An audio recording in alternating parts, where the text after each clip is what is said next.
Rezeki ini selain dosa apa saja ya? Iya. Yang jelas gini ya, namanya magnet barriernya cuma dua. Kita tidak bisa menarik karena diri kita tidak menarik.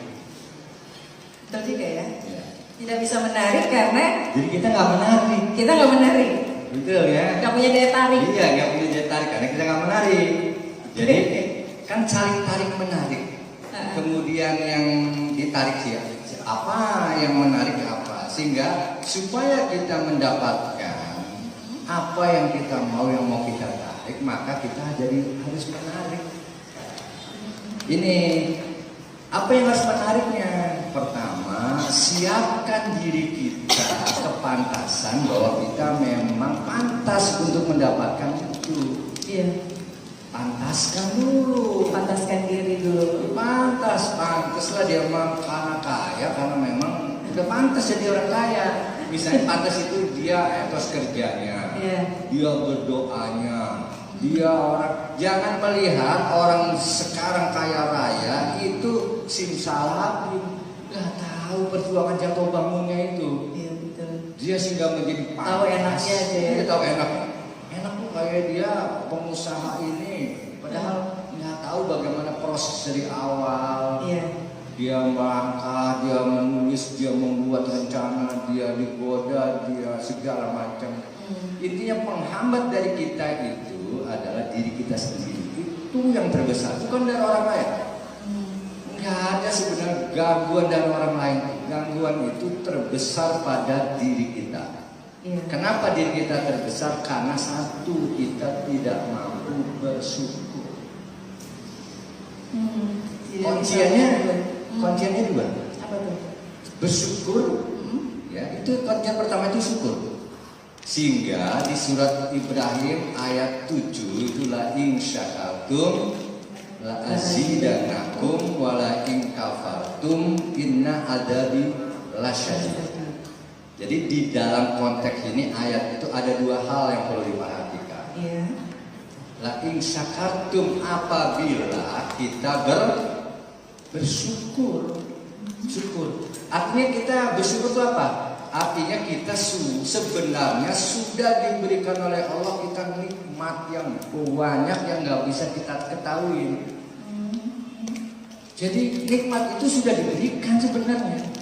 Cuma kita nggak tahu bahwa itu sebuah nikmat. Misalnya kita bisa napas, itu sebuah nikmat. Iya. Kita bisa melihat, itu sebuah nikmat.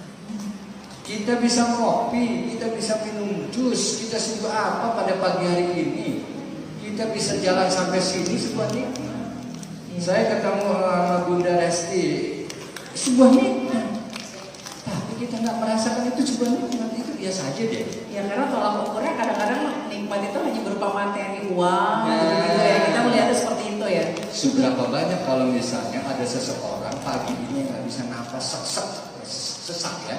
Iya. Itu berjuang menahan nafas untuk masuk keluar nafas, dia berjuang banyak nggak? Banyak. Banyak. Seberapa orang nggak boleh minum jus pagi-pagi? Seberapa banyak orang minum air putih baik ya? Iya. Karena kalau minum air jus ngeblek, seberapa banyak orang itu? Banyak. Banyak. Akhirnya kepingin gitu, iri ya gitu kayak ngeliat orang Pagi-pagi bisa. bisa ngopi. Seberapa banyak orang yang dilarang minum kopi? Betul ya. Seberapa banyak orang yang bisa duduk sekarang? Coba bisunya dipangkat, duduk miring, salah kan? Coba kita lihat banyak begitu ya. Iya. Apa yang tidak kita bisa lakukan? Ini kita tidak pernah bersyukur tentang. Misalnya Ayah Haji kesini, saya cerita tadi Ayah Haji mau kesini mobilnya mogok karena setirnya ini masuk bengkel, sudah semua. Naik motor rantainya putus, siap semua masuk putus aja sudah. Syukurin aja gitu, udah nggak apa-apa. Karena Ayah Haji tahu di balik itu mesti ada sesuatu yang hebat yang Allah akan berikan. Kita berpikir seperti itu ya, terus begitu. Pasti. Positif. Makanya si Kabayan itu kalau ada turunan dia nangis. Ya Allah, turunan jadi Kabayan ini kalau turunan sebelum dia tanjakan. Kalau ada turunan sebentar lagi ada tanjakan, nanti ada tanjakan turunan lagi. Siapa yang menghalang? Diri kita tidak mampu bersyukur. Karena tidak mampu bersyukur, kita tidak tahu Allah berikan di belakang kita sudah hebat. Udah dapat nih kuncinya pertama. Yang kedua, la azidanakum. Mau nggak saya kasih tahu kata Allah? Mau nggak saya akan kasih tahu bahwa rizki itu akan saya tambah? La azidanakum rumusnya kan? Mau nggak? Syaratnya apa kata Allah? Bersyukur. Syukurin dulu yang kemarin-kemarin udah disyukurin belum? Nikmat kamu nyedot jus makan ini udah disyukurin belum? Kalau belum, kok saya kayaknya susah banget tidurnya. Padahal tadi habis makan enak lagi. Berapa orang, banyak orang nggak bisa makan nasi uduk, makannya bubur tanpa apa ada apa-apa. Bubur doang yang halus itu kan. Iya, enaknya apa? Dia nggak bisa bersyukur. Akan saya tambah di situ. La azidanakum kalau kita bersyukur. Syukur. Tapi kata Allah, wala in kafartum, kita lupa diri yang ayo aku berikan kata Allah, inna adabi lasyadid. Adab di sini bukan di akhirat aja, tapi di dunia. Apa azabnya kalau bersyukur? Azabnya itu Allah tidak akan memberikan sesuatu yang terbaik. Mau dikasih begini nggak? Ada syukur-syukurnya deh. Iya. Allah mendiamkan saja itu azab. Allah mendiamkan kita. Allah cuek gitu. Tapi Allah kan nggak bisa cuek. Allah itu pasti akan memberikan sesuatu. Makanya di dalam surat Al-Fatihah, Bismillahirrahmanirrahim. Pertama Rahman Rahim. Alhamdulillahirabbil alamin. Ar-Rahmanir Rahim kedua. Rahman dan Rahim. Rahman itu dibagi pada siapa saja. Karena hurufnya terbuka mulutnya. Atau Fatah. Fatah itu siapa saja bisa terbuka. Fatah itu kan terbuka. Terbuka siapa saja akan dibagi. Rizki itu dibagi oleh siapa saja. Mau dia kafir, mau dia nggak beriman, saya bagi semuanya. Saya bagi semuanya. Tapi Rahim itu nutup. Rahim ke dalam. Rahim itu kasrah. Artinya hanya untuk diri kita. Hanya orang Islam saja harus taat, karena orang kafir tidak mungkin mendapatkan rezeki cuma di dunia doang, di akhirat belum tentu. Padahal dunia cuma 5, 10 tahun, 60 tahun. Di akhirat selama-lamanya. Bayangkan kalau kita disiksa selama-lamanya di akhirat. Allahu Akbar, astagfirullah. Tapi kalau kita di akhiratnya damai, rezekinya semuanya ada gitu. Ayati surga itu kayak gimana? Jangan tanya sama Ayadi, orang Ayadi belum pernah ke sana. Kalau udah ke sana nanti tak ceritain gitu. Gimana enaknya makan tinggal ngambil segala macam ya. Damai. Jadi ini di situ lagi. Jadilah azidanakum wala in kafartum inna adzabi lasyadid. Di dunianya kita sudah tersiksa. Pertanyaannya begini, kok saya nggak pernah sholat, nggak pernah ngaji, nggak pernah puasa, rezekinya ngalir?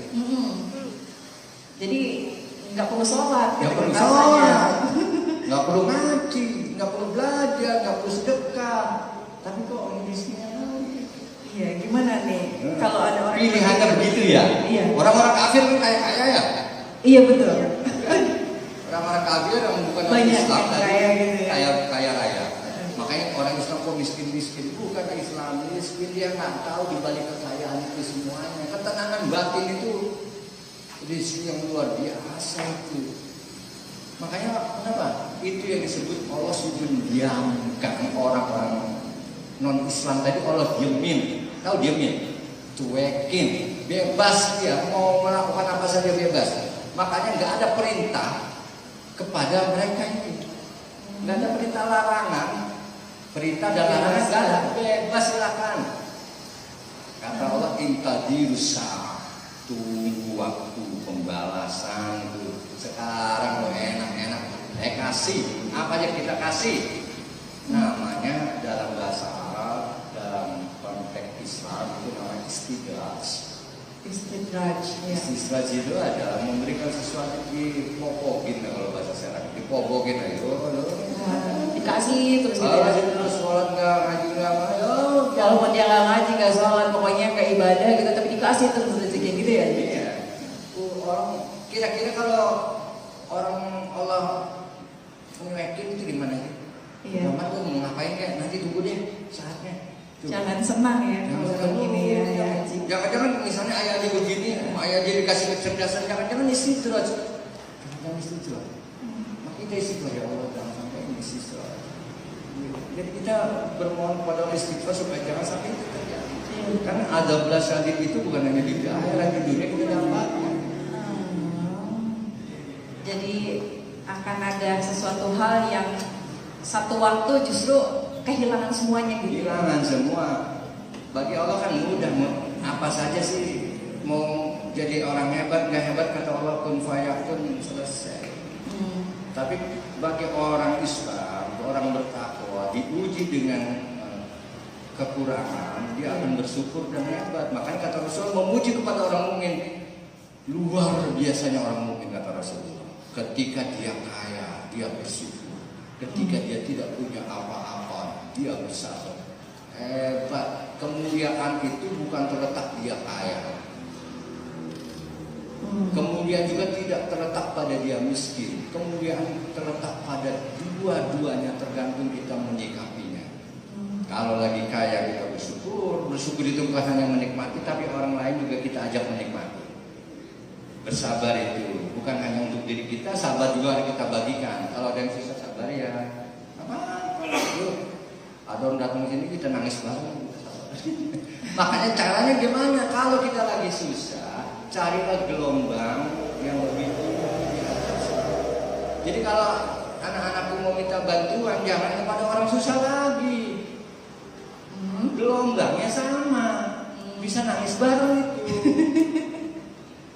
Jadi kalau kita lagi susah nih, nggak punya duit, jangan datang kira-kira orang itu nggak punya duit, nggak akan ditolongin. Karena energinya sama, frekuensinya. Datang kepada orang yang kira-kira punya uang, datang ke sana. Caranya gimana? Membuka pintu rezeki, salah satunya yang jarang dilakukan adalah silaturahmi. Jadi harus silaturahmi. Silaturahmi kan kita datang nih ke tempat orang. Ya minimal di tempat orang dikasih kopi, dikasih air, kasih makanan, kan gitu. Syukur-syukur pulang ongkos nih.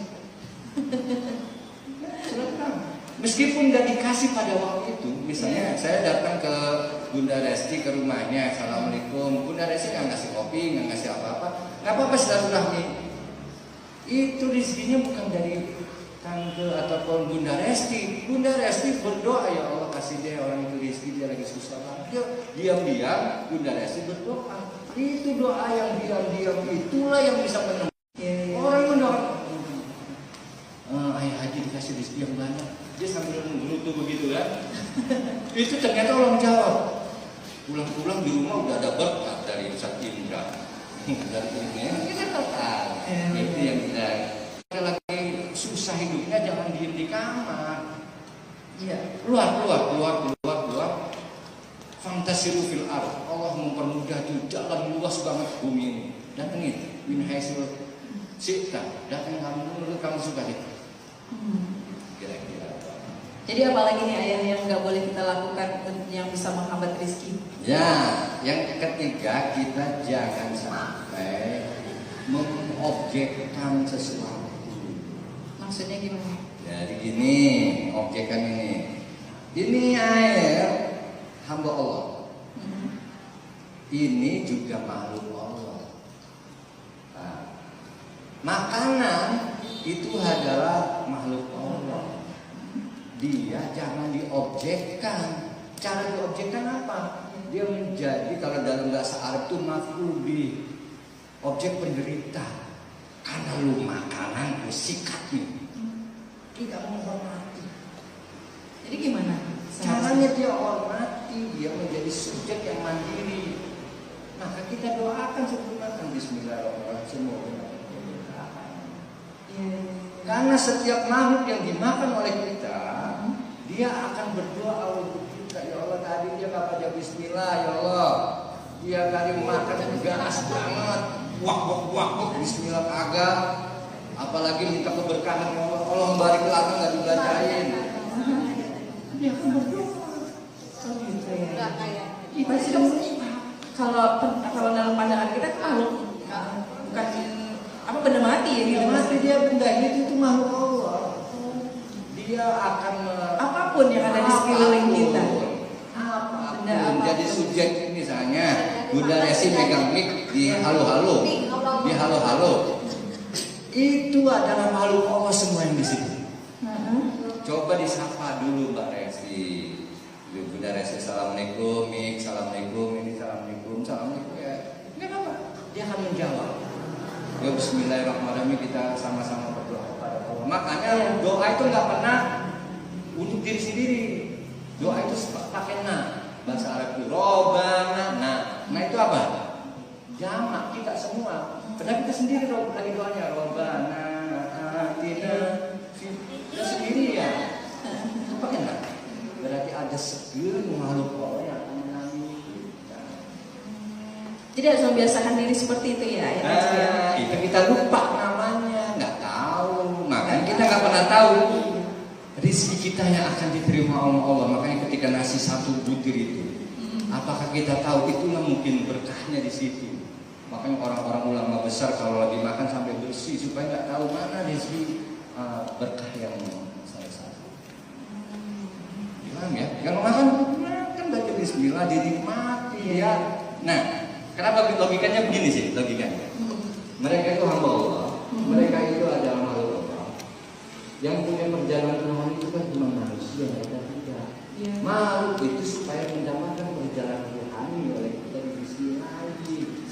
Bismillahirrahmanirrahim, perjalanan rohani jadi buat sholat, buat ngaji, dia bahagia, dia lapor sama Tuhannya, dia lapor sama teman-temannya, karena dia komunitas sendiri kan, dia lapor. Enak lu tadi rezeki itu dimakan oleh bapak itu, dibacain doa. Dia lapor sama teman-temannya, ada teman-teman kasih bilang, datang dia ke rumah dia. Jadi rezekinya datang sama kita kan, karena kita panggil kan, karena dia senang. Gitu kira.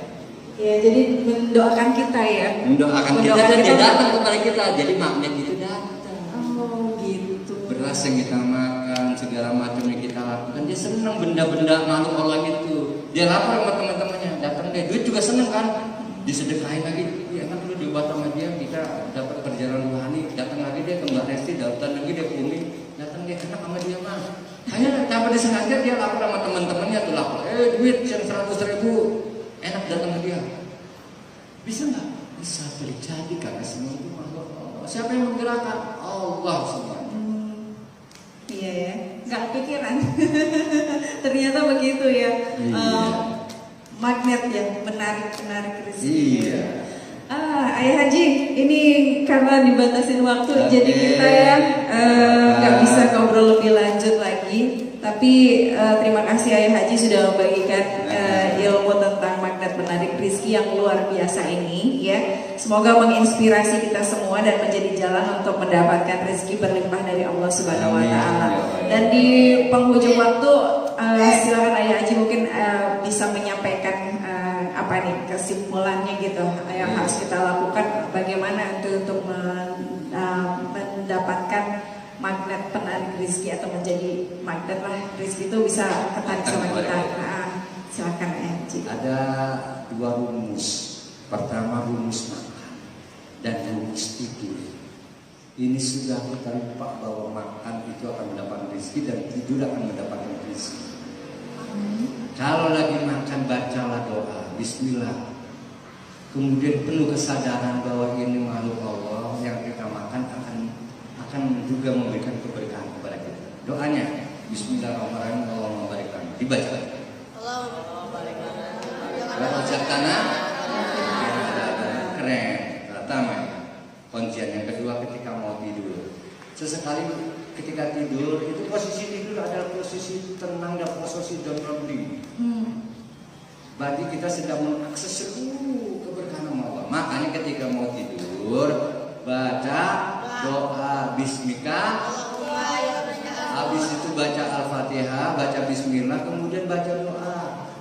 Minta ketika mau tidur, ya Allah, minimal doa yang penurun rezeki. Di kemarin ayatnya sudah membahas tentang bagaimana ada satu doa di surat Al-Kahfi ayat 10. Ketika Ashabul Kahfi dikejar-kejar oleh raja yang lalim, kemudian dia tertidur, terbangun, semua rezekinya turun. Apa doanya? Robbana atina min ladunka rahmah wa hayyi lana min amrina rasada. Kamu sebelum tidur baca doa itu, ya Allah, kamu akan dapat petunjuk, mendapat rezeki seperti yang dilakukan oleh Ashabul Kahfi. Surat Al-Kahfi ayat 10. Adalah 10 mendapat, pokoknya surat Al-Kahfi. Itu dibaca. Itu Masya Allah. Tidur aja seperti Ashabul Kahfi, bangun tidur kita dapat rezeki. Karena sudah ditidur itu sudah Allah rancang downloadingnya. Wah, dasar nggak tidur aja Allah kasih rezeki. Karena kita tahu ilmunya, yang nggak tahu ilmunya yang repot. Itu ya anak-anak semuanya. Jadi banyak hal ya yang bisa kita lakukan untuk mendapatkan rezeki atau menjadi magnet penarik rezeki ini.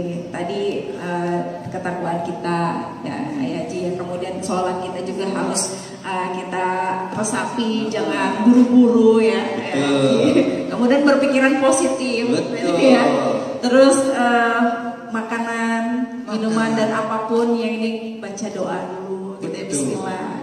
Ya di Bismillah. Iya, jadi untuk menghargai semua apapun yang ada di sekitar kita itu berarti akan mendoakan kita untuk bisa mendapat rezeki mengalir terus menerus ya. Ayah Haji, terima kasih.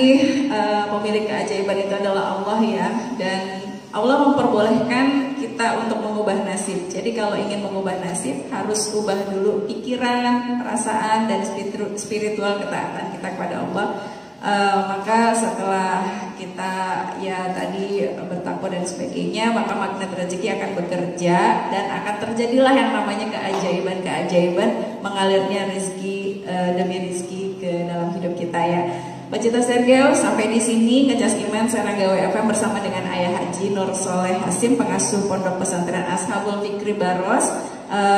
Dan terima kasih untuk semua santri-santri ya. Sampai ketemu lagi nanti 2 minggu yang akan datang dengan tema yang lainnya. Dan kita tutup ya Ayah Haji ya dengan wassalamualaikum warahmatullahi wabarakatuh dan doa. Silakan Ayah Haji. Mari kita berdoa, kita bukakan, kita siapkan diri kita untuk menerima kebaikan yang Allah akan turunkan untuk kita semuanya. Jangan pernah ragu, Allah pasti akan memberikan apa yang kita butuhkan dan apa yang kita inginkan. Siapkan diri kita hanya tinggal menyiapkan diri kita, Allah akan memberinya. Jangan menolak apapun yang Allah datangkan kepada kita, baik dan buruk itu hanya konotasi manusia. Apapun yang kita lakukan semuanya baik. Mari kita berdoa. Astagfirullahaladzim, astagfirullahaladzim, astagfirullahaladzim. Bismillahirrahmanirrahim. Alhamdulillahirabbil alamin. Allahumma shalli ala sayyidina nabiyil rahmah wa barik sayyidina wa maulana Muhammadin bin Abdillah ya man nuruhu fi sirrihi wa sirruhu fil khafi wa khafu fi kauni. Nas'aluka bihaqqil fatihati ijabati bi wasilati sholawati wa syafaat ilahi mutaka bin anis wa'alina bihaqqi sholan wa karam katamin anil maqala akrimna bi karamati maqalan wa hasil ma fi dhamirina. Allahumma ta'ala kulla khair wa tufadul alaina bi kulli khair wa ja'alna min khair wa ja'alna auladana wa dzurriyyatina wa ahlina wa ikhwanina min ibadika mutatahhirina muttaqina mukhlisina ulama'il amilin. Allahumma barik lana bi umrina wa fi rizqina wa fi jami'i ma a'taitana ma tamami ni'matik wa tamami ridwanik wa fi lana ma madha wahfadna fi ma baqiya innaka sami'ud du'a wa sami'ul ijabah la haula wa la quwwata illa billahil azim. Rabbana atina fid dunya hasanah wa fil akhirati hasanah wa qina adzabannar. Bi fadlika bismika rabbil jati amma yasifun. Wassalamu ala mursalin walhamdulillahi rabbil alamin. Assalamualaikum warahmatullahi wabarakatuh. Waalaikumsalam warahmatullahi wabarakatuh. Alhamdulillah, makasih Ayah Haji ya.